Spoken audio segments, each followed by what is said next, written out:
Hello and welcome to my indoor garden. As you can see, it has gotten a lot bigger since last week. It is starting to get cold outside here in Wisconsin, so I had to move all my non-cold hardy plants inside to protect them from the cold. It's down to the 40s at night, which can be dangerous, and then it gets up to about lower 60s in the days sometimes. So plants are inside and they're nice and safe this year. So these videos will get a little bit longer because I got a lot more plants to show now. But here we go. So I'll start on top here. Have my little habanero pepper back there that's been in here forever and it's growing really slowly. Right here, this really tall plant that was originally my hanging plant outside. These are my melon pears and they are doing really good.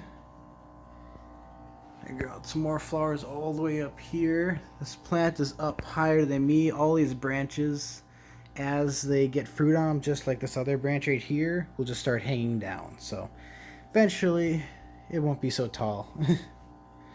But as you can see, it's growing quite a bit of fruit around here. Next we'll go to my carnivorous plants. So we'll start in back. And there's my American pitcher plant. It has one pitcher that's growing really tall. So it's starting to shoot up some new pitchers and it's doing really good. It's enjoying it in here. Back here, we have my Dreaming Angel Nepenthe, and that's doing really good. I'm hoping to see some new pictures on it eventually, but may take a few weeks yet. Then we have my B52 Venus flytrap. That's doing really good right here. Lots of little traps all over the place.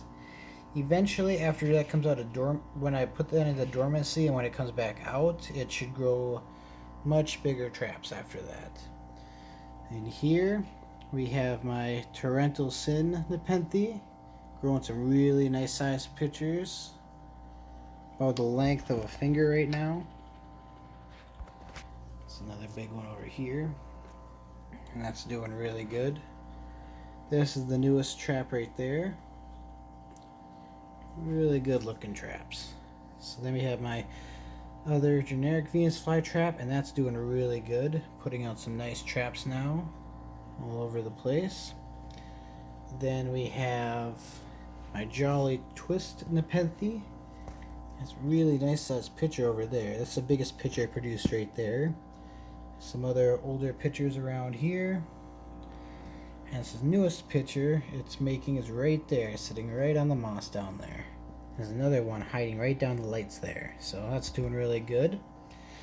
Then we have my Australian pitcher plant, and that's doing really good, producing a bunch of new pitchers there.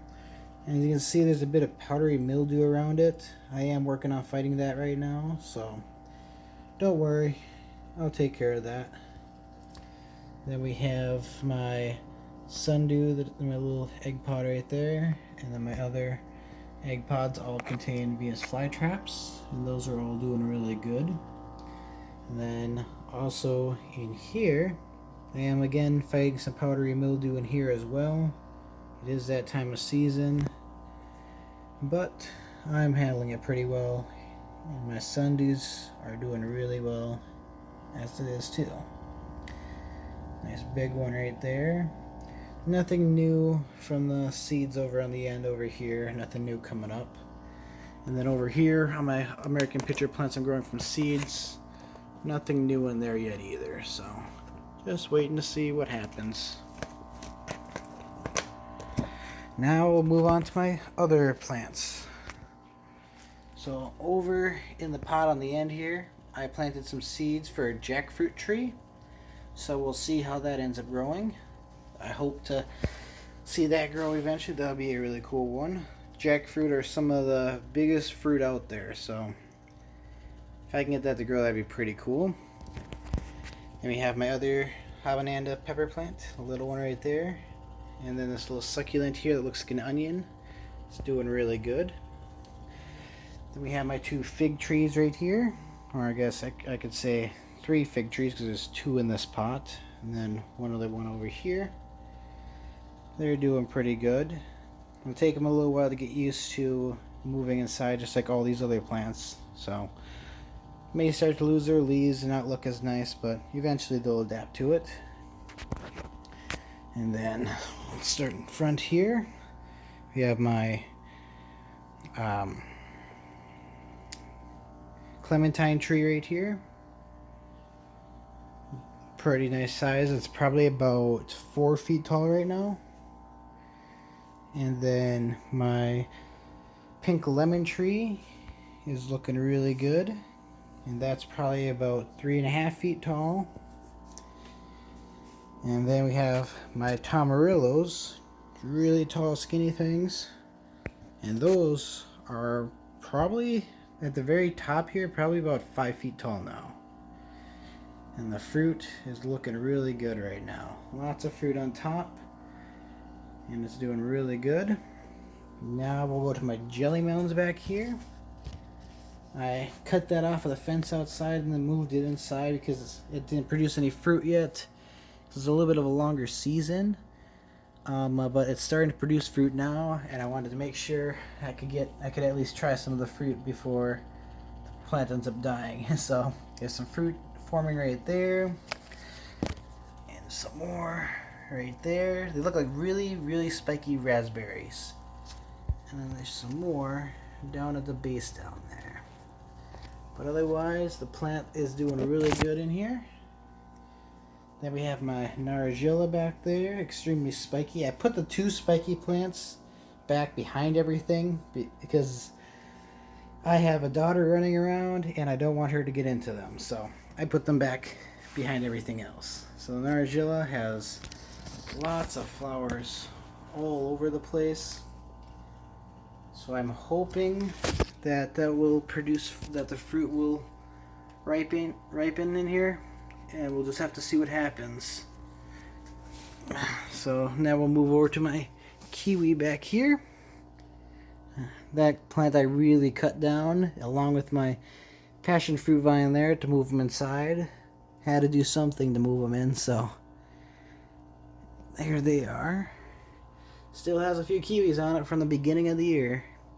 Every once in a while one will fall off that's ripe, but yeah, they taste really good. They taste like a very, very sweet kiwi. Basically, like you sprinkle like a normal kiwi and you sprinkle sugar on it. So they're very good. And then we have my passion fruit vine here,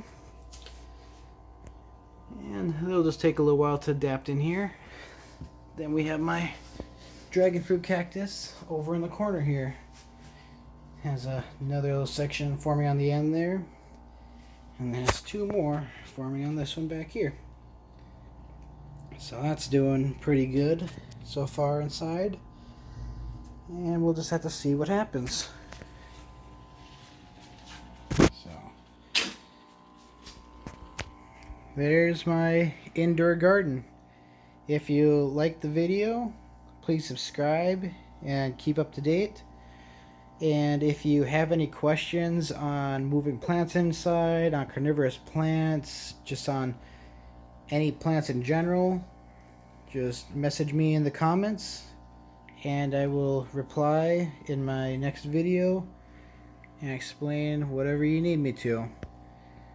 Thank you for watching my video, and I'll see you next week.